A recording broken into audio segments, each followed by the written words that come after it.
Welcome to the Jazz Notes podcast. I'm Ben Anderson. I'm Chandler Holt. We are sitting very close to each other today. It is July 7th. Usually in our recording studio, there are 3 cameras. There's only 1 camera today, so we are sitting right next to each other to record this, which is actually how we did the draft recap. Yes. Because we were doing a Teams live or a Twitter live at the same time. So you can find us on Twitter at Ben's Hoops, at C Holt Sports. Read us at Blue Sky as well there. And KSL Sports is where you find all of our content. Or you can watch us on YouTube if you want to see how close we are sitting to each other and how Chandler has to sit artificially low because he's 5 inches taller than I am. So it looks funny. But appreciate everyone who tunes in as always. We will get to the weekly news, which was the big trade this morning. John Collins going to the Los Angeles Clippers. We'll look a little bit at the Summer League, and then we will wrap up the podcast with your mailbag questions, as always, like I said, at Ben's Hoops and at C Holt Sports. But yeah, that was the news this morning. Shams Charania of ESPN announced that the Utah Jazz are trading John Collins to the Los Angeles Clippers for what will essentially be Kyle Anderson, Kevin Love, and a 2027 second-round pick. And Norman Powell will go from the Clippers to the Miami Heat. So the Jazz accomplished their goal, and I bet you this came together pretty quickly because I do not think that there was a trade waiting in the last couple of days. Since I've last talked to some people at the Jazz, it seemed like there was a thought that if they had to go into the season with John Collins, they would have. And because he kind of plays a position that was not overloaded with depth the way the guards were, and you had to get rid of Colin Sexton and Jordan Clarkson, they maybe didn't feel as pressured to trade John if they didn't find something back or was coming back and like they weren't going to pay to get off of him. And they don't. They actually get an asset back in a second-round pick, and then more importantly, and we'll talk about this because we've got questions about it, they can generate a massive traded player exception, TPE as they call it, like $26.5 million. Yeah. And they can do that by taking Kevin Love and Kyle Anderson back into their mid-level exception cap space. So they use that exception to pay those guys' salaries, which is under the $14.9 million or whatever the mid-level is. And basically they trade John by himself for the $26.5 million trade exception, which then they can use this season if they want to. Kind of interesting how, like you said, they were more or less had their hand forced to trade Colin Sexton, and they kind of showed they had to give up an asset in order to get him off. And then with the trade, they were sort of, like you said, maybe came together last minute. They were able to get an asset back, so that's why they ended up doing it. It's pretty obvious there was never really a market for either of these guys. I would assume even going back to last year and even last offseason. But now the sort of interesting question is what happens with Kevin Love and Kyle Anderson. Do they keep them and use that $26.5 million like you said? Or maybe they buy them out. Something else like that could be on the table. I would bet Kevin Love gets bought out. Okay. Kyle Anderson has 2 years and $19 million left. It's a lot to pay a guy. Yes. And, actually it doesn't hurt to have Kyle Anderson on this roster, as we saw, and we can transition into the Summer League debuts that we saw on Saturday night. The Jazz are really thin at guard. And I know the idea of getting off Colin Sexton and Jordan Clarkson was to let Isaiah Collier and Walt Clayton and maybe even most importantly Keontae George play a lot in the backcourt at point guard. They even struggled to just like generate their offense on Saturday night. So having a guy like Kyle Anderson, who's not a pure point guard, but can do a little bit of the Joe Ingles, can play the 1, the 2, the 3. He can even play the 4 a little bit now at this point in his career. Like if he's on the roster, he just kind of can help you get into your stuff. Yes. And I think there is value there if, there are stretches of the season where you're just like, oh man, Isaiah has played 30 minutes 5 nights in a row and is exhausted, and Keontae's out with an injury, and Walt Clayton Jr.'s just hit the rookie wall and is not ready to play. Kyle Anderson can take some of that over, or Svi can take some of that over. So I think that's where those guys have a little bit of value for the Jazz if they are on the roster. And also worth adding 2027 second rounder. So not this next draft, year after. Which the Jazz had lost 4 second-rounders in the last week, right? Yeah. They traded 1 to get off of Colin Sexton, and then they traded 3 in the deal to move up from 21 to 18 to draft Walt Clayton. Yeah. So they needed to get some of those back because they were pretty depleted there. And I'll have to update our Utah Jazz draft asset page. I haven't done that yet since the draft, so I'll have to go back and do that. And you can see all the different options the Jazz still have with their draft picks going forward because they still have a lot. Have a lot of draft picks in their quiver. I'm sure we have a lot of mailbag questions about the Collins trade, so we'll talk more about it then. Yep. But let's transition into NBA Summer League, Salt Lake City Summer League. The Jazz played their first game against the 76ers, 93-89 win. It was basically, especially on national scale at least, the VJ Edgecombe versus Ace Bailey game. Yeah. Ace Bailey definitely was not the better of the two, at least in that one game. No, I thought VJ looked excellent. He looked awesome. He did take 27 shots, 13 for 27. Yeah. But he had 28 points, 10 rebounds, 4 assists. Ace Bailey ended up with 8 points, 7 rebounds, shot 3 for 13. I think he had a stretch where he missed like 7 shots in a row in the second half. But I would say 7 rebounds, that was one of the best parts of the game for him. Like he was getting down there a lot. I don't think he made a basket in the second half. I think all of his 3 makes came in the first half. Yeah, and then he got a free throw like the very end of the game. Yeah. So, yeah, VJ looked good. He had the ball in his hands the whole game. Oh, yeah. He was playing point guard. He was initiating. He was able to do basically everything, and they gave him a green light to do everything, and he looked exceptional and good for him. You know, he's the 3rd overall pick. He should look good. He's also a year older than Ace Bailey, which I think is something we should touch on a little bit. Now, I have said throughout the draft process, and I won't back off of it, is that I think we overrate that a little bit. But when you actually do talk about a player's like physical development, like he is just a year older. He's a year stronger. He's just a year more, further in his maturity physically than Ace Bailey is. And that's going to be a big issue for Ace. Not issue, but, step for him is progressing into becoming an adult and a man. And that'll happen over the next couple of years because you remember Taylor Hendricks when he first showed up at the Jazz versus the Taylor Hendricks you see throwing out basketballs now at halftime. It's a different person. He's a grown man now. So Ace will get there. Yes. I thought what you saw from Ace was actually like really revealing on how the team should use him, which his 3 baskets came on an offensive rebound. Actually, it came rebound, full court. Like he got the defensive rebound, went the length of the court, went to the basket for a layup, missed it, tapped it in, missed it, and then finally got the 3rd putback. Yeah. Went in. But he's going to have the ability to rebound and go, which I think is really valuable. He hit an a corner 3. So he was playing off ball. He was just wide open, catch and shoot. And then his final make was kind of cutting across the middle of the floor, catches the ball, turns around, hits a mid-range jumper. Which is like really pretty. He's taller than everybody. He can get that shot off whenever he wants. But all 3 of them came off ball. Yes. An offensive rebound. Technically, he created the offensive rebound, but an offensive rebound, a catch and shoot 3, and a, curl into the little stack screen to hit the little mid-range jumper. That's probably how you should use him. Yeah, Don't absolutely. ask Ace Bailey to go out there and create 27 shots like you just saw from VJ Edgecombe. His handle's not there. His strength's not there. His understanding of the defense probably isn't quite there yet.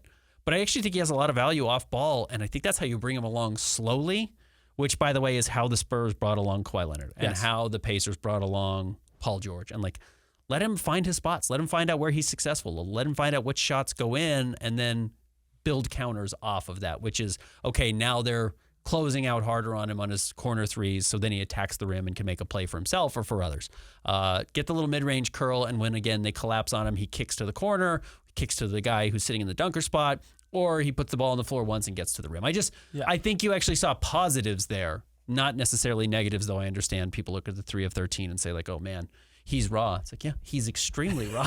He's by far the rawest player that was selected in the top 10, probably. Yeah. Certainly in the top 5.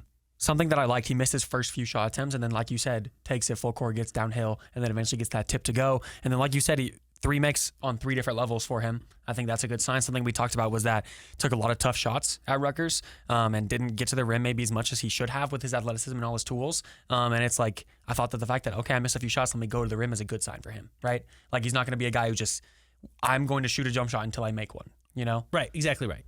And one of the things Scott Morrison said after the game, the Jazz's Summer League coach, Scott Morrison, said they could probably do a better job of getting him involved. Yes. Which he did go long stretches where he was just standing in the corner and didn't touch the ball. So when he did get it, he did the classic Ace Bailey, I'm going to shoot over everyone who's standing in front of me. And they just didn't go in. And the weird thing is, again, they went in at Rutgers. Like, that was his most remarkable skill. We talked about it a lot during his, pre-draft preview that we did when we were talking about, hypothetically, if he landed in Utah.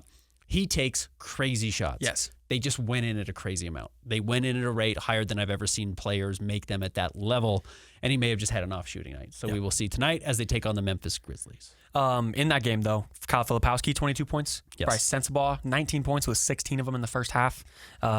Cody Williams had 14 points, and then he also added 5 rebounds, assist, steal, and a block. And then Walter Clayton had 9 points, 3 for 8 shooting, 6 assists, and a block as well. I thought Walt played awesome.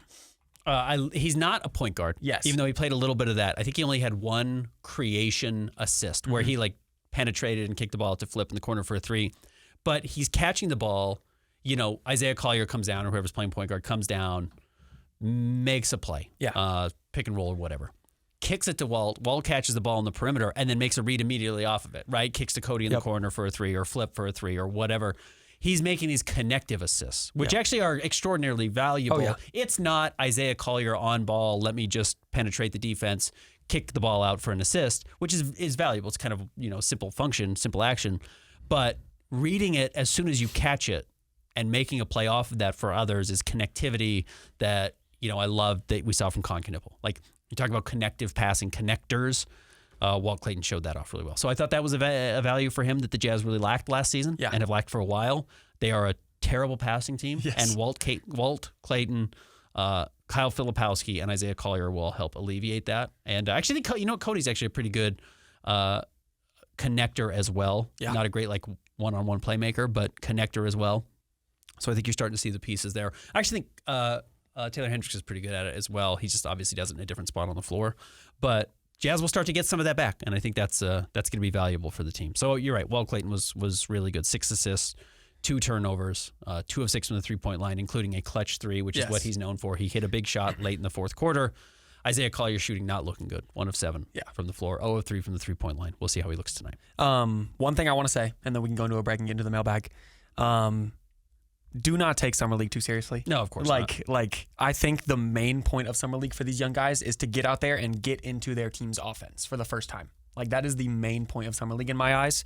And what I'm about to say, I'm not going to say there isn't examples of players playing good in Summer League and then playing good in the NBA. And then there's, of course, cases of them being bad in Summer League and then not making it to the NBA. But Steph Curry shot 32% in his Summer League. Victor Wembanyama shot 2 for 13 in his first Summer League game. Yeah. And then Nikola Jokic averaged 8 points and 6 rebounds. And then on the other hand, Josh Selby was named co-MVP of the 2012 Summer League with Damian Lillard. Yeah. One of those players made it. One of them didn't. One guy really...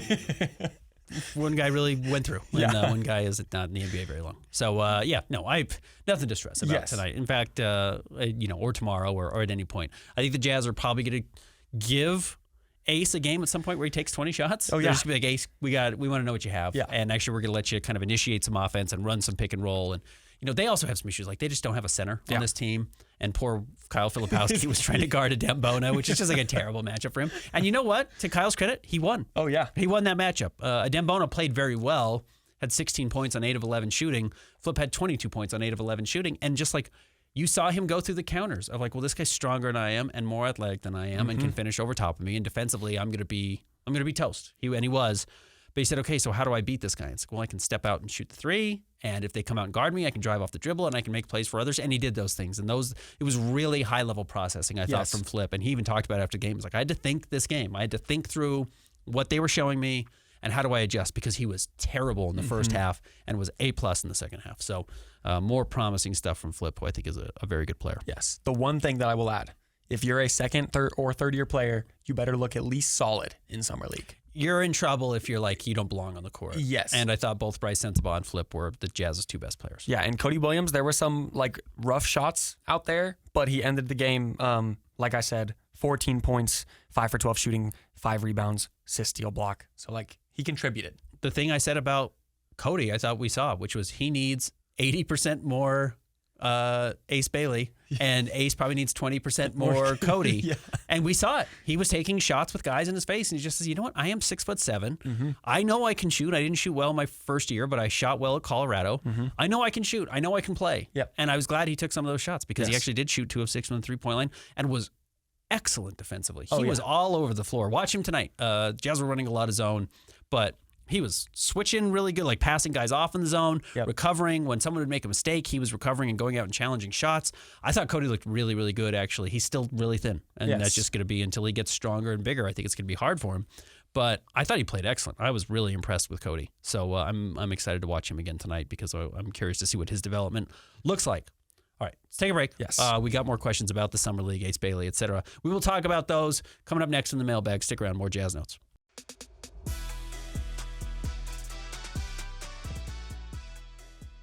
Welcome back to the Jazz Notes podcast. Ben Anderson, Chandler Holt. All right, as always, we like to wrap up and really feature, the mailbag of the show or section of the show.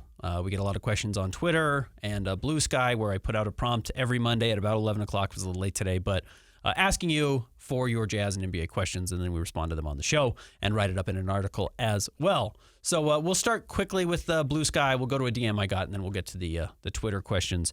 Darth Van Digo says, what's the likelihood that Lowry is traded by the trade deadline, and what could the return possibly look like? I don't think he'll get traded at the deadline. I don't think so either. Teams get better. Well, first of all, when you're talking about $40 million, which is what he makes, a lot of times those are multiplayer trades, and teams just carry 15 players on the roster. So if you're taking back, 2 for 1, you have to waive somebody else on the roster. It just kind of gets tricky when you're talking about $40 million, because generally there's 1 or 2 guys, unless it's just a straight 1 for 1, and that's hard to do at $40 million. So generally those happen in the offseason.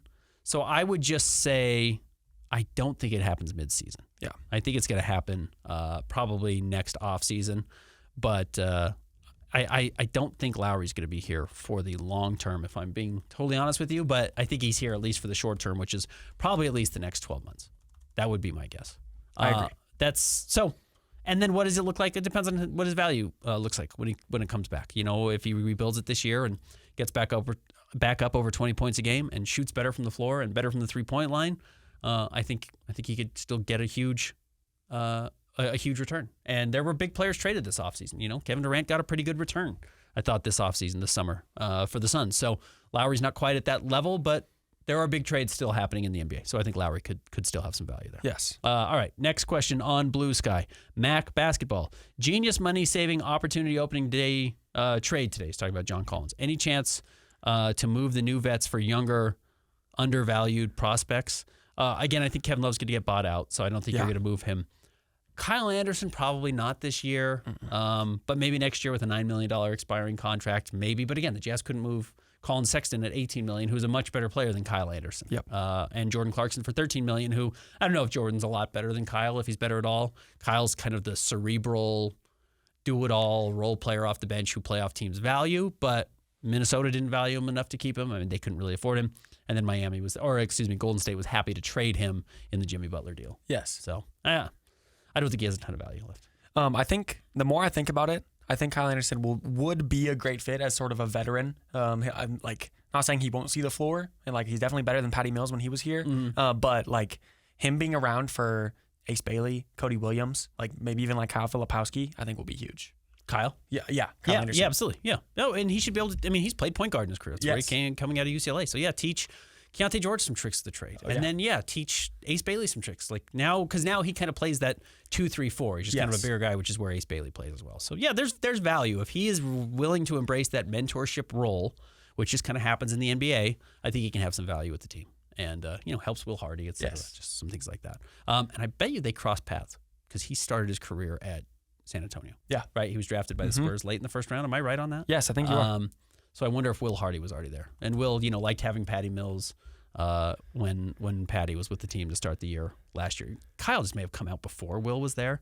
But again, Will was there for 9 seasons and then moved over to the Celtics year. So he would have started 10 years ago now at this point, 11 years ago. Kyle Anderson was the 30th pick in the 2014 draft of the Spurs. When did he leave the Spurs? He left the Spurs in 17-18. Okay, so 18-19. They absolutely crossed paths. Yeah. So he knows Kyle Anderson. So just gives Will a guy. I bet you Will signed off on this trade would be my guess. I have not asked him.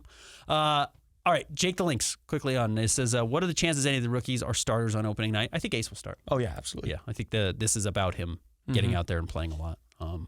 And I think there's a chance Walt Clayton. If Walt has a good summer league and shoots the ball better than Keontae and Isaiah, he could start. You may not want to just start the 2 rookies right away, especially if they're kind of both backcourt players, and that might be the issue. But Walt, if he can shoot better and starts to make some of those kind of point guard reads, I was talking about his connectivity. If he can make some more point guard reads, why not? Yeah, and Keontae sort of shined in that off the bench role last year, so maybe that's just where the Jazz are permanently kind of slotting him. But then again, it also remains to be seen if maybe that's what Walt is going to be when he plays. So look, Walt, if he can space the floor and hit threes off the pick and roll, which is again is a problem with the Jazz not having a good center. Yeah. Flip is a 4. I just think that's what he is in the NBA. I don't think he's a 5. But he's not even a great pick and roll big. He's more of a pick and pop guy or just a floor spacer, or in fact some inverted pick and roll stuff where he starts the action. I think Walt might look really good with Walker Kessler setting a screen for him and having a little bit of space and saying, like, okay, I'll just kill you. And then it's a really simple read. Like, if you collapse on me, I can make the pass to Walker. And if you give me space or you go under for some foolish reason, I'm just going to kill you on the pull-up. So that's where he has value that Isaiah Collier's not hitting those shots yet, and Keontae hasn't hit those shots yet either. So that's where Walt might step in and have a role. All right, over to X now. Yeah, quickly, got a DM from Dan on the DMs. It's USU the Right Blue. He says, what was Ace Bailey's play of the night? Talking about Saturday night in Ace Bailey's debut. I actually thought it was his rebound in the fourth quarter. Yeah. Off of, I think it was a missed free throw. Yes. It was the one time in the crowd, everyone went, oh. Like, yeah, I heard it, because we're sitting halfway up the lower bowl at the Huntsman Center. And Ace is tall out there. Like, he is thin still. He's pretty thin in his shoulders. He's got to put on 20 pounds. Yeah. But he is really tall at his position, and he's very athletic. And I think he was on the perimeter. I'd have to go back and watch it. He was, like, lined up outside the three-point line on the free throw and skies in and grabs a rebound and is, like, legitimately a head and shoulder higher than everybody else grabbing this rebound at a clutch moment. And then he gets fouled, and I think that's where he hits his one free throw late in the game. It's like, oh, that's a big player. That's a big person using physical tools that most players in the world, even at this level, do not have. And he's a good rebounder. Like, I know some people complained, like, oh, he was just grabbing rebounds at Rutgers because they were little and they're a bad team. It's like, no, I actually think he's a pretty good rebounder. And look, he does a little bit of the Angel Reese thing, which is like miss 3 layups and get all the rebounds. He does that, and that's why he got 7 rebounds in this game. But I think he is a good rebounder. Yes. And that rebound, it's like, and as he said after the game, which was great, I have it on my Twitter account, or I should say on my Instagram account. It's also at Ben's Hoops. I put it at KSL Sports as well. He talked about after the game, he's like, rebounding wins games. And I think he's a good rebounder. And I think that can help you win games. Like, Carlos Boozer was a bad defensive player, but he averaged 12 rebounds a game. Like, ending possessions really helps, and he ends possessions. And Ace might be able to end defensive possessions because he rebounds well. And that just gives you an opportunity. Like we said, his first bucket came on rebounding and then running the court. But if you can just grab the ball late in games, get possession, that's very useful. Yeah. I thought that was his best play. Far from his play of the night, but something that stuck out to me, I'm pretty sure he missed a catch and shoot 3 to start the game, and then his third shot was the missed layup that he eventually tapped back in. But his second shot, he was on the left wing, and he sort of like dribbled once forward and then did like the James Harden like double step back sort of back to the left wing and shot it. And when I saw that live, and I was just like, this dude has every single shot in his bag. He has every sort of fadeaway, step back, sidestep, everything. And I thought it was going in. That's the kind of me watching Ace Bailey. Every time he takes a shot, I'm like, oh, this is one of those shots that's going to go in. Yeah, and eventually I think that's the goal, is that they will. Yes. And they did go in at a higher rate of Rutgers. Again, he had one It was night. one game. Yeah. I wouldn't worry too much about it, even if it's the entire offseason and then the entire, first year. Yep. We may not see him hit a lot of shots early on, but I think he'll have some runs. Again, I watched I can't remember if it was the Northwestern game or the Penn State game or whatever. He misses his first 2 shots and then hit 13 in a row, and they're all just the craziest shots you've seen. He gets unbelievably hot, and that will happen at some point in this as well. All right, over to Extra Plays now. First up from Grumman, Ace is slated to be the 4th highest paid player on the team in year 1, $9 million behind Lowry, Nurkic, and Kyle Anderson, barring other moves. Will he be the number 2 guy on offense right away? No. I I don't know who will be. John Collins' 19 points was tied with Lowry for the leader on the team. So I wouldn't be surprised if, Walker gets an increase there. I just don't think Taylor's going to be on the floor early enough. Mm-hmm. So, Keontae or Bryce might be the odds-on favorites. I was going to say Keontae. Again, I have been beating this drum for a while. I said this after his rookie season. There's a world in which Keontae George averages 20 points a game. Yes. And it may have kind of fallen backwards into it, but it's not I developed into 20-point per game scorer, but it's just there's going to be 18 shots a game for Keontae. Yeah. Because Jordan's gone now, so he has to take some of those. And again, he has to take some tough hero shots. It's just not super easy for the Jazz to score because they don't have a lot of guys who can create, and Keontae is one of the guys who can create a shot for himself. They just haven't gone in at a high enough level. But, if you were to pull up Anthony Simon's third-year jump in the NBA, I think he goes 8 points, 9 points, 20 points. He is early, or maybe it was only 15, but his percentages really kind of finally flattened out his third year, became an somewhat efficient scorer. I could see that absolutely happening for Keontae and fully following the Anthony Simons developmental path. I think it could be extremely similar. Keontae George went from 13 points in his rookie year to 16.8 last year. That's a 3.8 point jump. If he jumps 3.8 again, he's a 20-point scorer. Yeah, which, it's a lot. Yeah. 3.8's a lot. But yeah, Anthony Simon's first year, 3.8 points. Second year, 8.3 points. Okay, third year, only 7.8, and then jumped up to 17. Like, he had 10 points per game. I could see something very similar for Keontae. Again, I think Bryce is going to score a lot. We saw how good of a shooter he is. I think that's just what we're learning about Bryce, is that's who he is. He's an elite shooter. Yeah. And I don't know if he has a whole lot else to his game right now. Not really a lot of creation. But if he touches it, he should shoot. And he should get a lot of opportunities to shoot the ball. And I will say, like, averaging the second or third most points can be different from being the second or third option sometimes. Good point. Like, I think Ace Bailey's going to come in and have a green light, like almost a full green light. Like to just take any shot that he thinks is a good shot for himself. And like, I wouldn't be surprised if he's a top 4 scorer for the Jazz this year. That would not be surprising to me at all. But I also don't think he's going to come in and be like a Kyrie to Lowry's LeBron or something like that. No. But, he will have stretches where he's getting the second most shots on the game or on the team, I think, in games. I think that's absolutely part of the projection. Next up from Josh, what is the floor and ceiling for this super youth roster? Is Lowry still on board with the direction of the team? And how likely is a Lowry trade after the moves this summer? Again, I don't think Lowry's more likely. I think Lowry's more likely in the sense that just the Jazz are so young. And again, I made the joke that, I get older, they stay the same age. That's the problem. The Jazz just keep getting younger, and they are gearing up for another top 5 pick next year. Yep. So they're going to add another 19-year-old to the roster, and Lowry will then be 29. So in that sense, I do think it starts to solidify that Lowry will be gone at some point. I don't think it makes it more likely in the short term that it happens. In fact, I think it makes it less likely because they want somebody to score. Yes. Like, you could really be the worst offensive team in league history if you don't have Lowry on this roster to just carry the burden. Scoring's hard in the NBA, and the Jazz don't have proven scorers outside of Lowry. So just having him carry the load will be beneficial. The floor is, would they win 17 games last year? I put it the same number. And the ceiling would be like 27. I think there's like a 10-game max there because the Jazz aren't going to let themselves get to 35 wins with these young players. I was going to say 15 to 30. But going back to the Lowry trade and why I don't think it's less likely in the short term, even if Lowry isn't like this super vocal leader, like he's like, I think there's value to like Ace Bailey and Walter Clayton being like, there is a 7-foot behemoth of a man who makes 95% of his shots when we're practicing. Yeah. Like, this is an NBA player. This is an all-star. Like, this is what it looks like.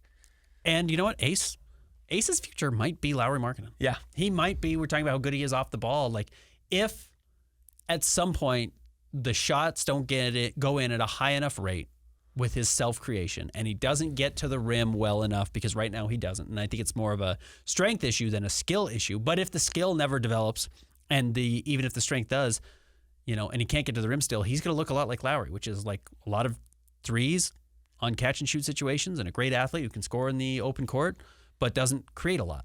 And that's very possible that that's what Ace's future looks like. And it looks a lot like Lowry, and maybe getting that first year with him, watching how he plays, watching where he gets his shots, some of the tricks of being that tall and getting shots off. He's 4 inches shorter than Lowry, don't get me wrong, but that could be what his future looks like. So playing next to him might not be the worst thing. Yeah. Next up from Nick T. The Jazz are clearly aiming for a top pick in next year's draft. Which top prospect is the best fit for the current roster? The 3 prospects, Darren Peterson, AJ DeBonsa, and Cam Boozer. Some people have said that there is 3 Cooper flags in next year's draft, not like play style wise, but like prospect wise. I would disagree. I think if Cooper had played this year, we'll see. I mean, AJ DeBonsa just won MVP. At this FIBA U19 thing. It was actually like not that good. Yeah. He had 14 points and 4 assists a game, but he wasn't like if you put him on the US select team right now, he wasn't going to win the MVP the way Cooper Flagg did last year. Sure. It was like, is he as good as Kevin Durant? Yeah. That AJ's not there. He's just not that developed. Cooper's one of the best one and done prospects we've ever seen. Yes. It was just exceptional last year. So I don't think we're going to get 3 of them. Yeah. And remember, at this point last year, people were talking about like Cooper, Nolan Traore. It's like he went 19th or 20th or whatever. Yes. You know what I mean? Like we always do this. We hype up some of these guys, and one of these guys is going to falling to 6 or 12 or whatever. And Cam's going to be great. Cam's just a very ready product. He's super polished. A lot of people think Darren Peterson's better than AJ DeBonsa is right now. Yes. So, best fit, I have no idea what these guys are going to look like. Positionally, probably Darren Peterson. Because the Jazz need a guard. Yeah. He is a 6'6" point guard in the mold of Shea. more athletic than Shea, not as athletic as Anthony Edwards, but Yeah. like kind of that type of, twitchy, really crazy downhill stop on a dime, blur athlete who's got to continue to develop his shot. But, Yes. we'll see him at Kansas Light. He gets to play BYU and AJ DeBonsa. And then Cam Boozer's just like a true 4, but is like truly maybe the best high school player since Kareem Abdul-Jabbar. Yes. Like he wins everywhere he goes. He won championships. He's always the MVP. So we'll see. He could be like a 20-10 guy next year. Yeah. So I will say if it is At Duke, not in the NBA. Yes. Cam could be a 20-10 guy at Duke. I will say if it is what they say and it ends up playing out like this is 3 number 1 pick level guys in one class, I would say any of them would take priority for the Jazz over anyone on the roster. Like I even think AJ DeBonsa would take priority over Ace Bailey. Yeah, better prospect. Yeah. Yeah, for sure. But so like fit, maybe it doesn't really matter, but I would agree with you that it would be Darren Peterson just because the Jazz, to have a true creator, like Isaiah creates for other people, but having a person who can create for himself at the guard position would be massive. Absolutely. All right, next up from Jesse. Was surprised to see Ace starting in the 4 spot in Summer League Game 1. I get part of his appeal and his positional versatility, but what position do you see him being during the regular season? Saw a quote where his college coach called him a potential point guard. That's wrong. Yeah. But he can maybe run some stuff eventually. He can't do it right now. He's not Yes. good enough to run it right now. But yeah, you could play him 2 through 4 conceivably 4. at some point. Right now, physically, he can't handle 4. So he switched onto like Janai Broom, and like Janai's a man. Yeah. Like it was crazy to see him in person. He looked good. I think Janai Broom's gonna make it. Like he's gonna be an NBA player. But yeah, he's just like physically can't do that right now. So he's gonna have to guard some 2s and 3s and just use his length and athleticism to be switchy on the perimeter. And I think he's gonna be in real trouble when he plays against stronger guys in the paint defensively. A lineup that I really want to see next year. The playmaking wouldn't be too great, but Keontae at the 1, Ace at the 2, Taylor at the 3, Lowry at the 4, Walker at the 5. Yeah. Just like a massive lineup. Yeah. A lot and of maybe creators. Lowry's the 3 there. Yeah. But like that might be the starting lineup, except for I think it's going to be Isaiah. Kyle Filipowski at the 5. And then, Okay. I don't know who plays point guard, or at the 4, excuse me. Yes. But I think Lowry, Walker, Ace are probably starting, unless Ace just is really a fish out of water and just can't hang it all. But like Cody started last year. Remember, I think Cody started game 1 last year. And I just don't think Taylor's going to be, I think the Jazz are going to bring him along really slowly. So I'd put Flip there, and Flip has to be a 4. And Lowry's played some 3 in his life. So, Yes. and they're just, you're just standing in the corners, whatever.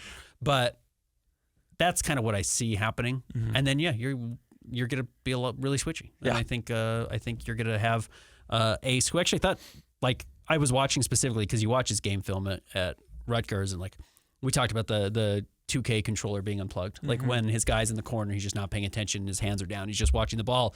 I actually thought his activity was really good defensively. He made mistakes, but I actually thought from an activity standpoint and awareness standpoint, he already looked more bought in. Yes. Which is a good sign. From Todd Crow, would you have kept Collins and shot for the 5th worst record and tried to be good next year, or are we too good for that? I'd much rather do that than have no vets, trade Lowry, and wait 7 years for Ace and a 40% chance AJ to win. Why isn't next year's team good enough? Well, again, it has a lot to do with the draft pick. Yeah. But also has a lot to do with how good the West is. Like, Yeah. what move could the Jazz have made that would have gotten them close to the 11th best team in the West? Yeah. Like, again, I have said, I don't think the Jazz are actually as far away as people think, but that doesn't mean you're quote unquote knocking on the door. Yeah. But like, I mean, just off the top of my head, and I'll just try and go west to east, just in the Western Conference, but like Portland's a lot better than the Jazz. The Clippers are a lot better than the Jazz. The Lakers are a lot better than the Jazz. The Kings are a lot better than the Jazz. The Warriors are a lot better than the Jazz. The Suns, maybe not. Yeah. They're a bit of a mess. Denver's a lot better than the Jazz. Houston's a lot better than the Jazz. San Antonio? San Antonio's a lot better than the Jazz. Dallas is a lot better than the Jazz. And I think I might have just named 10 off the top of my head. Memphis is a lot better than the Jazz. Minnesota's a lot better than the Jazz. Like New Orleans should be better than the Jazz and is making moves to win, and now has traded their unprotected first-round pick in 2026. They are betting that they have to be better than the Jazz next year, because if they're bad in the lottery, that could be the number 1 overall pick that goes to Atlanta for Derek Queen. Like, it was a horrible trade, but they are basically saying, like, we are jumping. We didn't check the parachute, but we think it's in there. Yeah. That's what they did. So they better be good next year. The Jazz don't have a pathway to being that good. And even with Collins on the team, John Collins, you could have won some more games if you just wanted to play him full out, but you're talking about 30 wins, so you're not making the playoffs in the West. meaning you're not doing anything reasonable on the court, and then you're just losing your draft pick. Yeah. So this trade opens up room to play the young guys, protects your draft pick, so it's not going to go to the Oklahoma City Thunder at all. Mm-hmm. So you made them take Derek Favors and pay his $30 million left, which I'm sure Danny Ainge gets a laugh out of, even though he didn't make that trade in the first place.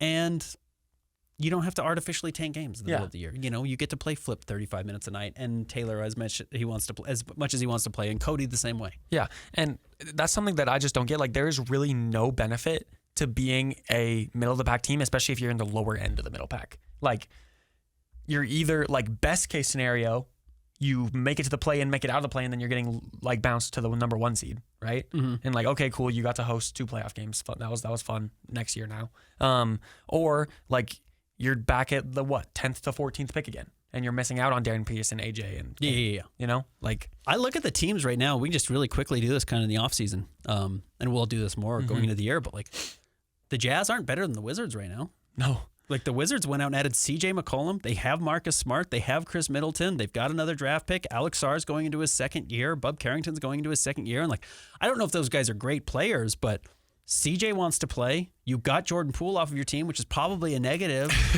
You know, it's addition by subtraction. Like, C.J., Marcus Smart, Alex Sarr is better than any trio the Jazz have right now. Charlotte, we don't know, but they went out and got Jordan Poole, who, again, maybe he's just such a negative, but they have to win. Yeah. So and Colin Sexton, Zion, Herb Jones, or excuse me, no, I'm thinking New Orleans. Yeah. Charlotte has LaMelo, excuse me. Played for their G League team one time. LaMelo, Brandon Miller. See if Con can step in and play right away. Colin Sexton. They don't have a center at all, right? Do they? Yeah, they really need a center because they traded away Mark Williams and now Yusuf Nurkic to the Utah Jazz. So they've got to figure out what they're going to do there. Oh, I think they signed Cody Zeller. Okay, they don't have a center, like I said. So they'll have to figure that out, what their front court's going to look like. But they're right there with the Jazz. Yes. I would probably enter the season as they're probably the worst team with the Jazz. And even then, they've got just a little bit better, maybe a little more talent. New Orleans, we talked about, I was just mentioning there. You add Jordan Poole. You hope Zion comes back. You've got Herb Jones. You've got Trey Murphy.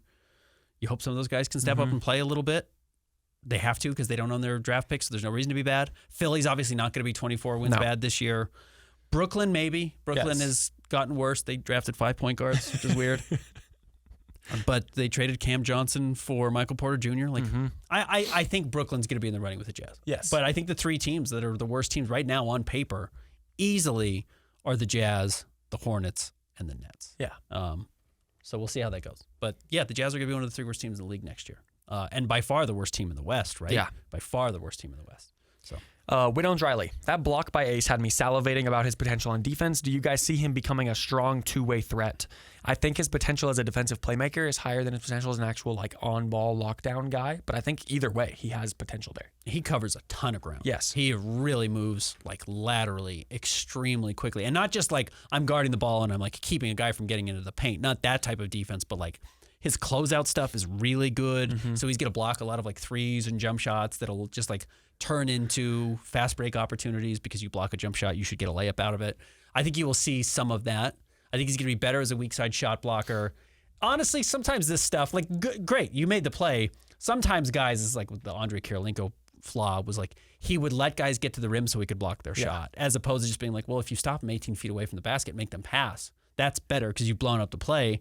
Ace is going to have to learn to do that. I don't blame him for not knowing how to do it at 18 years old. And guess what? Like, I'm sure that's how he defended everyone in high school. Yeah. It's like drive, block your shot. Yeah. Drive, you know, like the way you were playing your little brother. You know, it's like, yeah, come on, watch this. Yeah, I'll make you feel like you're close. And it's easier for me because I only have to do one action instead of moving my feet for 5 seconds on the perimeter. But no, that's one of his draws. Like the physical tools are really, really high. And he bends at the waist in like a good way. I think he like wants to play defense. Again, we talked about the controller unplugging off the ball. I actually thought when he was on the ball at Rutgers, he was pretty dialed in and not good, but dialed in. And like you figure out those tools. And again, you start to look at the future of the Jazz and it's like, well, Taylor's going to be a good defensive player and Walker's a good defensive player. And I think Ace's physical tools are going to let him be a good defensive player. And I think Cody gets a lot of deflections already. I thought Cody was great in this game. So you just start to see the length on the perimeter. It's like, oh, that's intriguing. And then you add AJ DiBonsa or Darren Peterson or Cam Boozer or whatever. It's like, okay, all of a sudden you've got like a really physically elite team. And those teams are generally pretty good defensively just because they're so long. Something interesting, and you've talked about it, how like maybe the Jazz aren't as far away as they like may look. I think what they're really lacking is like the guy, and maybe you need two of them, right? But it's like with all of the length, and like they have good people who create for others, Isaiah Collier. They have people who can create their own shot, like Keontae. Like if you just add some star power, like it seems like they already have the supporting cast. Yeah. So it's like all the pieces just need to fall into place. Yes. Sometimes it's just really hard to see what you actually have until the one or two positions of need are met, and then it's like, oh, that's where he fits. Yes. Oh, he is a good sixth man, or he is a good third player on a team, or this is his ideal role. And it's hard to know until you just have the guys. Yeah. So and look, you're betting as a front office that you can recognize it before it happens. That you can predict what the puzzle's going to look like with those pieces. From William Hedrick, if Ace Bailey turns out to be the guy, what did the Jazz learn from the Donovan situation to try and keep it from happening again? Coach him early. Ask him to do the hard things early. One of the things I've talked to some people from Atlanta who said this to me as well, which kind of enlightened me, was like, I wonder if Quinn had a hard time having hard conversations with players.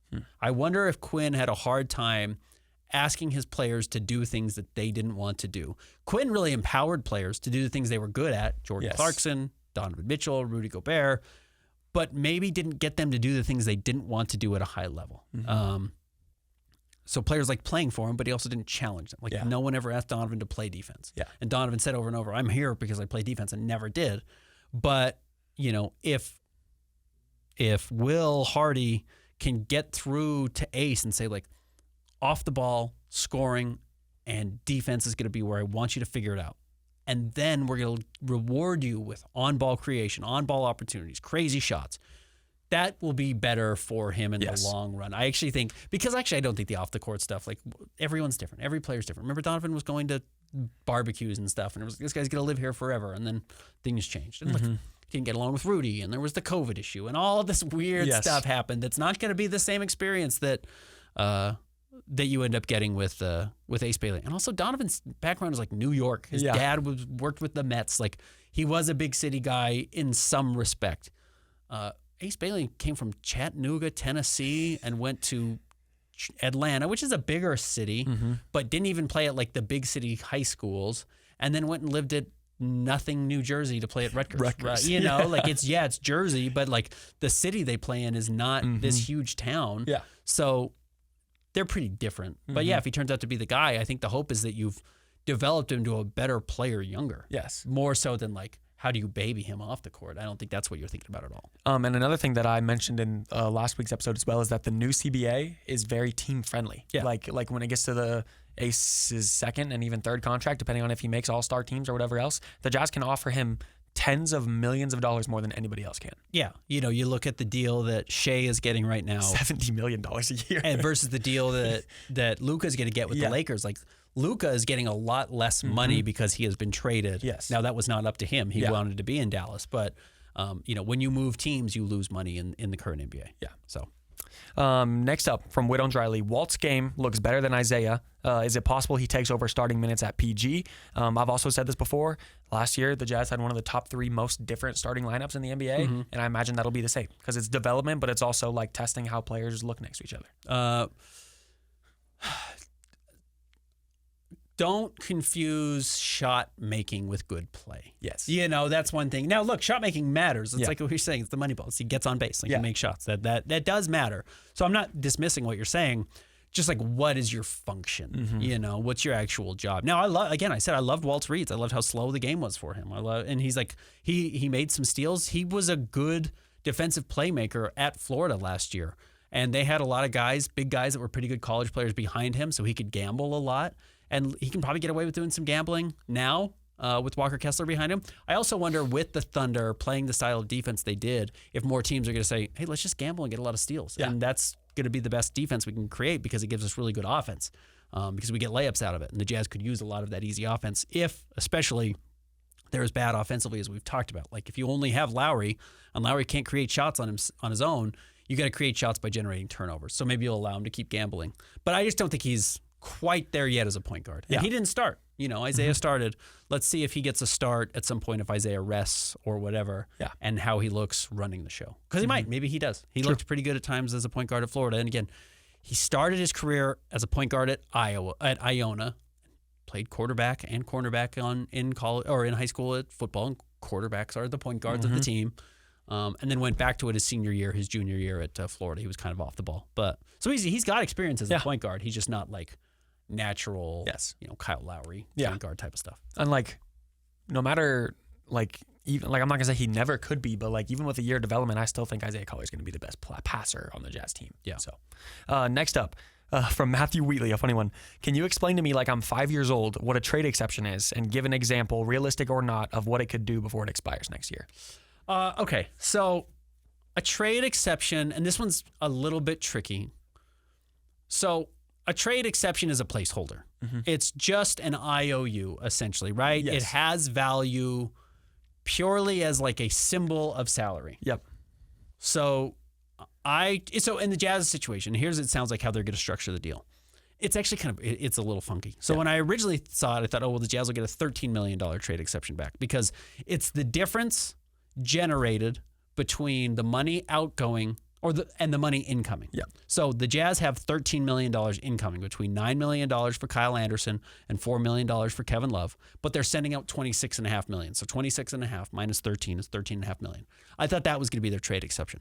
Because the Jazz haven't used their mid-level exception, which is $15 million, I think 14.9, they can use that to pay Kevin Love and Kyle Anderson. So basically, they're using their mid-level exception to just take those guys into space. Yes. Which is, Jeremy Grant was traded into space for the Trailblazers 2 years ago from Detroit or whenever that deal was. If you have enough salary cap space, you don't have to send equal salaries back. And the Jazz have enough salary cap with their mid-level exception to basically just take these players without sending salary back, but they did send out John Collins. Yes. So long story short, you basically take those two players into your salary cap space, almost excluded entirely from the outgoing money from John Collins. So the Clippers give the Jazz a $26 million IOU for John Collins' salary. Yeah. That's just the placeholder to make this deal work. So the Jazz can now use that $26.5 million placeholder, IOU, whatever you want to call it, to make a trade to other teams in the NBA with it. It's not cash. Yes. But it operates essentially like cash, like a gift card or whatever, an IOU. And you can take that much salary back. And where that has value is a team that actually wants to shed $26 million because TPEs, traded player exceptions, don't count against the salary cap. Like the Jazz didn't take on $26 million in salary cap by trading John Collins. They got $26 million off.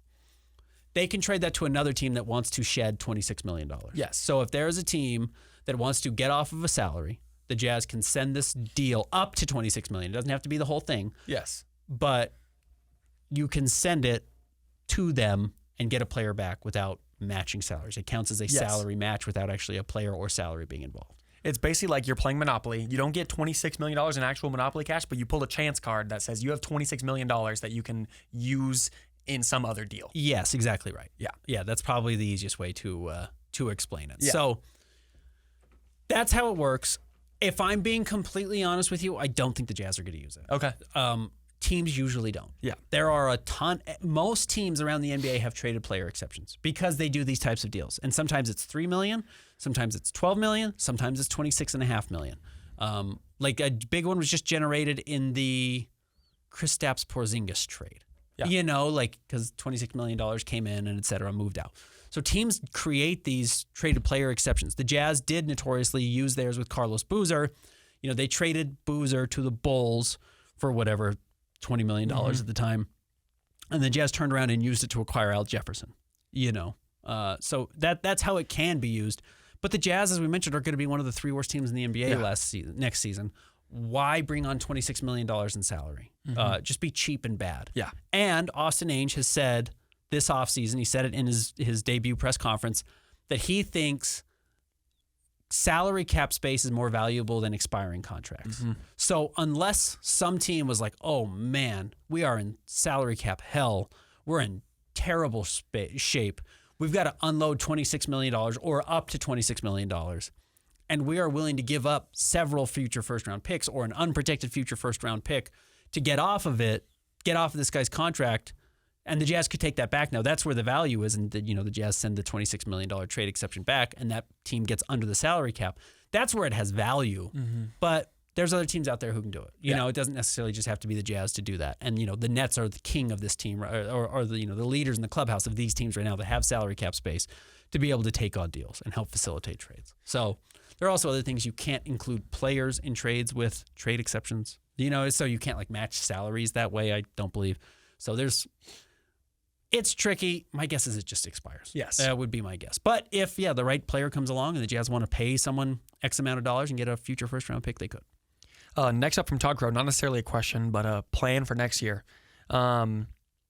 He says, develop the youth, practice some playoff-style ball, let Walker and Collier be aggressive offensively, and try to win every game within that paradigm. Got to think that still gets you the same top 5 pick odds, and if we drop to 7, so be it.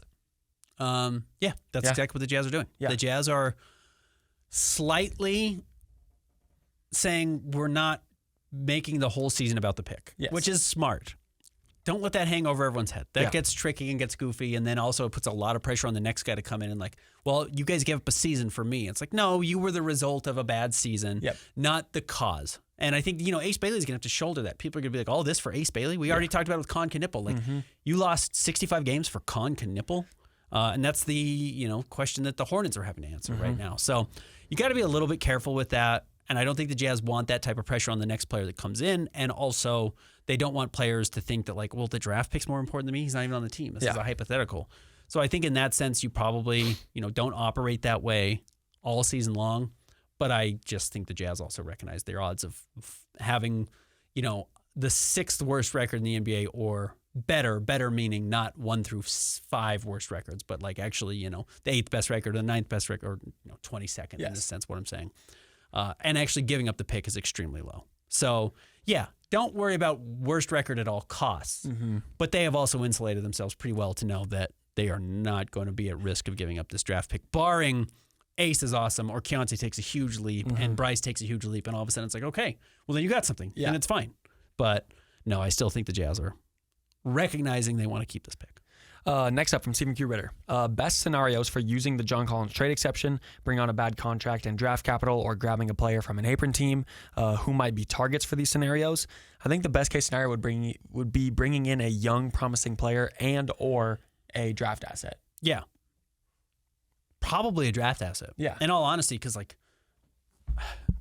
Ace Bailey, Walt Clayton Jr., Bryce Sensabaugh, Keontae George, Taylor Hendricks, Cody Williams, Kyle Filipowski, Isaiah Collier. I think I just named 9 guys. How many young players do you want? True. Do you want Jonathan Kuminga to come onto this roster now and just be planted in the middle and be well, I want to get mine. Yeah. It's I think, and by the way, I got a question about this, and I just want to respond because I didn't know if Eddie was actually asking for a mailbag question or if he was just DMing me, because he DM'd me before I sent out a question today. I would have thought that John Collins, and I had floated this idea, for Jonathan Kuminga would have made a lot of sense, right? $26 million is probably a pretty good number for Jonathan Kuminga. Yep. The Warriors get somebody back in John Collins who can step in and help them right away. He's a better player than Quentin Post, but helps them win. They're veteran. He wants to play well because it's his contract year. I thought that would have made a lot of sense. Jazz don't have that opportunity anymore. But now, could you trade the traded player exception in a sign and trade? I guess conceptually you could, but I actually think it would have made more sense to just trade John Collins. Yes. Now, again, the Warriors are one of these teams, and they're actually under the cap, I think, for the first time in forever.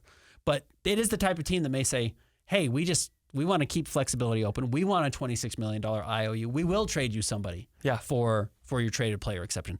That does have some value there. But, I think, honestly, more likely just get another pick from somebody if you can. Yes. For another team that's desperate to get off of salary. And you can step in and swing versus another young player. You just have so many, and you've handpicked these guys. You've drafted these guys, so continue to invest in them. Next up from Clayton Searle. What's the minimum you'd take in a Lowry trade? Maybe something like this. For the record, I think the Jazz say no, but it's in the ballpark. The trade shows Lowry going to Detroit for Tobias Harris, Ron Holland, Simone Fontecchio coming back to town, and then a 26 and 28 first-round pick. I would note that Simone's already been traded to the Miami Heat. Yes. So this, hypothetically would not work. Nor do I actually think the Pistons would do that. you've got a young player in Ron Holland, which again, how many young players do the Jazz need? And the Jazz would love to get 2 future firsts, but I think the Pistons want to hold on to some of their flexibility. Something like that, I get it though. Mm-hmm. Yeah, a young player and some draft picks and expiring deals, even though I think Tobias still has some money left on his deal. I think something like that conceptually could make some sense. You know, and there's a chance the Jazz just look back a year and regret not trading Lowry for Brandon Podziemski and Jonathan Kuminga a year ago. Mm-hmm. And I don't know what all was on the table and what wasn't on the table and how close it actually got. I've heard it got close, but I've also heard it didn't get close. And that's just from different outlets, not necessarily anything I've heard directly. So I think you'd love to get a good young player and draft picks back. I don't know if that's going to be on the table. I really don't know. It depends on how well he plays this year. Yeah. Right now at 19 million, or after 19 points a game and shooting in the low 30s or whatever, mid 30s from the 3-point line, low 40s from the floor, you probably wouldn't get that much back for him. But that's why I think you let him rebuild his value and then you move him out. Next up from... what would I take for him? Yes. I'm hungry, so like a sandwich, like a spicy chicken from any of our local establishments. Yeah. Crown Burger gift card. Yeah, whatever, yeah. Love a Junior Crown. From Caleb Manser. I'll give you a traded player exception back for a Junior Crown Burger and fries. Are Kevin Love or Kyle Anderson going to stick around? I would think they get moved before the season starts. I agree with you that Kevin Love gets bought out. But I think that there's value to having like Kyle Anderson and Yusuf Nurkic on the team. Like sure, they're going to take a little bit of minutes, but like the only person who Yusuf is really going to take minutes from is Walker, if anyone. Like sure, Kyle might play some 5, but then Kyle Anderson, like he's maybe a 10 to 15 minute guy compared to John Collins, who's a 20 to 30, 35 minute guy. Yeah, you gained minutes in this trade. Actually, you didn't lose minutes. Yeah, you gained minutes. So, but no, and also just like I said earlier, from a leadership standpoint, I think Kyle Anderson will bring a lot to this team. Yeah. From Garth, now that Utah has dumped all of the vets, where does Utah look for leadership? Is Markkanen still in the long-term plan with all of the youngsters? Is Utah shifting to a more pass-oriented offense, picking up Nurkic and Anderson, or are they going to mostly sit the bench this year? I think those guys mostly sit. Yes. You'll take their residual passing when they are on the court, and that'll help. And Nurk, we spoke to him last week, and he kind of said that. He said, I'm excited to pass to these young players. Like everyone says that, and he can do that, and so can Kyle Anderson. So, but you got to make sure you're passing to people. Sometimes it's better if those guys, being veterans, can score a little bit, because the Jazz probably need guys who are just willing to take shots. But it would be nice if somebody would alleviate the pressure off of a Keontae George. Like, the hard part is Keontae's still going to be asked to carry a big offensive load. And I think that's been overly burdensome on him and has hurt some of his efficiency, where if you maybe just let him get some better shots, he might look like a better player. Yeah. So. All right. I believe the last question here from Connor Morris. To me, it seems more likely the Jazz use the trade exception for another team unloading a player on them plus compensation rather than getting a starting caliber player. But does that depend on how Ace does this year? Is the reason they made the Collins trade just flexibility? Mostly flexibility. Yeah, I think so. And to lose games. Flexibility, losing games, and also more minutes for the forwards. Yeah, it's a win-win-win in that sense. The bad part is you didn't get good value for a good player. Mm-hmm. John played really well last year, and you didn't get like appropriate value back as far as player for player, one for one. But you got down the line value for him, and then if you use the traded player exception, you got something extra. I'm not saying that John Collins wasn't awesome last year and that he doesn't look good. He didn't look better last year than compared to a year or 2 years ago. But like, the Jazz traded for him for a veteran and a second-round pick. A heavily protected second-round pick, like a designed pick that will never get conveyed. Yes, and they traded him for 2 vets and a second-round pick. Yeah. Like, I'm not saying, like I said, he played up, definitely. But I also, like we have talked about many times, I don't think there's much of a market for the Collins, Sexton, John Collins starter plus level players. Right. You would have loved to have gotten a first-round pick for either one of those players. Mm-hmm. Inevitably, when you trade Lowry, I think you will make up some of that value if you recognize Colin Sexton came back with all the draft picks and Lowry in the Donovan Mitchell trade. So when you eventually trade Lowry or whatever, that's when you can grade, like, what did the Jazz actually get for Donovan Mitchell, and that's still down the line. Yeah, John Collins, you gave up Rudy Gay, who was the worst player in the NBA when the Jazz traded him. And look, I don't have to pay his bills, but the Jazz had to pay $17 million, $19 million extra to have John Collins on the roster the first year, and then even more the second year, the full $25 million or whatever it was last season. Like, Ryan Smith paid nearly $50 million more for what ended up being Kyle Anderson, Kevin Love, and a second-round pick. Yeah. It was pricey, but that's not my money. I don't care. Again, I like chicken sandwiches. That's what I want right now. So it doesn't bother me at all. And if Ryan Smith's okay signing that check, I mean, he makes money back. The team's worth twice what he bought it for already. Good for him. I don't care. Yeah. So in that sense, it's not like the Jazz lost anything for John Collins. And look, his value was more today than it was after last year because he was terrible his first season in Utah. That was a horrendous trade after year one because John looked not borderline unplayable, but you couldn't play him with Walker. And the Jazz were going to bring John Collins off the bench all of last season. That was the plan going into the year. And Taylor Hendricks' leg breaks in half 3 games in, and John Collins has to start. So they actually kind of ended up in a better spot, and they ended up saving $13 million this year off of what they thought they were trading. So I'm sure that's how they look at it as a bit of a victory today. Yeah, and something that I will say, and this is not coming from anywhere, this is just from me seeing what I see, watching the NBA and all the moves that are made and such. I don't think this was like a Chicago Bulls situation where they were offered a first-round pick for Caruso, waited, and then had to trade him for Josh Giddey. Like, this wasn't missed out on an offer thing. I don't think there was ever a crazy offer on the table for Colin Sexton or John Collins. And I think that it finally just came to the time where okay, we have a new president of basketball ops. We are switching directions. We are going full young. We're not throwing out these injury reports. We're getting rid of these guys. It's time. Yeah. So. Yeah, I think you're right. I don't think there was ever enormous market value for these guys. Maybe some point for Colin, but you look at some of the trades that were done around the offseason, it's just like, Dennis Schroeder for KJ Martin in a second-round pick. It's just like, there's just not crazy value. Dennis Schroeder's a good player. Yeah. But you got KJ Martin, who I don't think he's going to be on the Jazz next year. And Jazz waive him and save another $8 million. Yes. Like, be bad and be cheap and be flexible, and you can cut $21 million off of your salaries next year by waiving KJ Martin, who's got $8 million owed to him on non-guaranteed, and you've already saved $13 million from John. Yes. Like, you save money. You can be cheap and you can be flexible. And then if you need to make financial moves to take on players or take on contracts and draft picks, you can.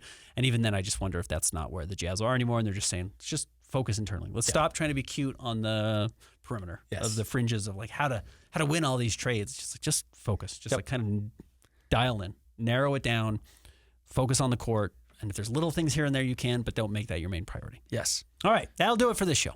Thanks to everybody who listened. Find us on Twitter at Ben's Hoops, see Holt Sports, same place at Blue Sky. Read us at KSLSports.com. We will be back again next week, recapping the conclusion of the Salt Lake City Summer League, and we will have, game tonight, game Tuesday, game Friday, game Sunday. So we'll have four more games. Summer League games. Wow. Before we talk next time, and probably not any more moves. Jazz are probably close to done, minus some waiver stuff. They've got to figure out what they're going to do with John Tonji's contract. Yep. I kind of think now. I don't know. We'll see. We'll see how they fill out the rest of this roster. I kind of think John Tonji's could get the last two-way deal. Okay. But I could be wrong. Yeah. Too bad we haven't seen him or RJ Lewis yet. Yes. Injuries keeping them out. They won't play tonight either. We'll be back with you again next week. Thanks for tuning in on YouTube and wherever you get your podcasts.